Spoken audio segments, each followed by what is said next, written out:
The food you serve on your wedding day is a massive deal. In fact, it can eat up half of your budget. So we've narrowed it down to a few tips for you just to make the process a little bit easier and help you along your culinary journey. Before you make any appointments, talk to your friends and talk to your family and look online. Narrow it down to 3 to 4 highest recommended, and then schedule out your tasting sessions. Know your budget.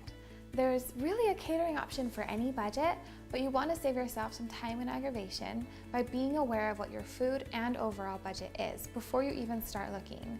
You will be most likely expected to put down a 50% deposit when you sign the contract, so just be absolutely positive that you're committed. It is expected that you tip the wait staff and the catering manager, so just remember to put that in your budget. Communicate with your venue. Many venues actually have a recommended list of caterers that they love, so you want to make sure that you're choosing a venue before choosing a caterer. Usually these lists are necessary because of insurance requirements, but sometimes it's simply that these are the vendors that the venue knows can be trusted. But there really is value from choosing from his recommended list, trust me, because this means that the caterers are familiar with the venue setup and they know how to coordinate with the venue staff.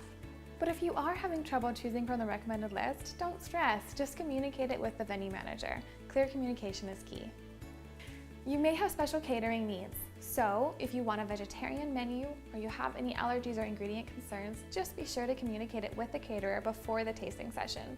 Also, if you have any kids that are going to be expected at the wedding, make sure to have a children's menu for them just to keep them happy, and it's going to be less expensive. Get everything in writing and read it carefully, because there really are a lot of gray areas in catering a huge event like this. Just know whether or not the caterers are providing the linens and the tablecloths, or if you're going to be expected to pay them extra. When it's a buffet, just know whether or not you need to rent the serving dishes separately. And then also with the caterers, know how many they're going to be and what they're going to wear. Foods and beverages is an intricate part of your day, so make sure and communicate what kind of food you're getting. Ask if they have fresh ingredients, because a lot of times frozen food is what they'll use for convenience, but you want fresh food at your wedding. Also, if you're planning on using alcohol, make sure and ask what kind of brands of alcohol they use and any additional fees they may charge. If the event goes longer than expected, are there going to be any additional charges?